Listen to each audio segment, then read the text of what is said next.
Hello，大家好，现在是下午1点26分，有股有就问这只 UWC，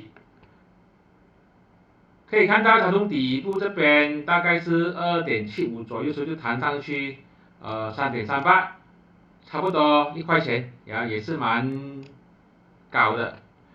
现在呢可以追吗？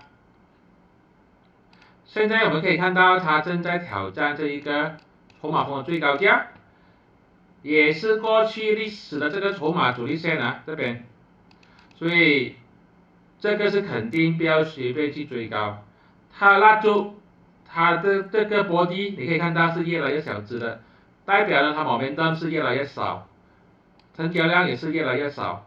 我个人认为呢，它应该是过不到这个阻力了，所以不要去随便去追，就看一下有没有机会回来，回到这个位置3.00的时候，弹上去的时候再考虑要不要进场。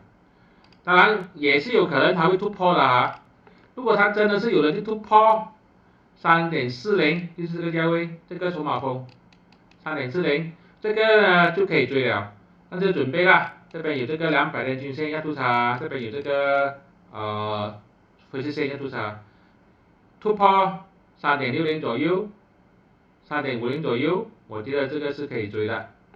没有突破就不要追。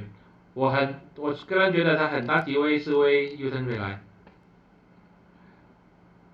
这些都是我的个人看法，并没有任何的买卖建议。我有一个 WhatsApp 小组呢，是专门讲这个美股期权 option。如果你有兴趣被邀请进入去的话呢，就去留言区里面看详细的情形。谢谢大家。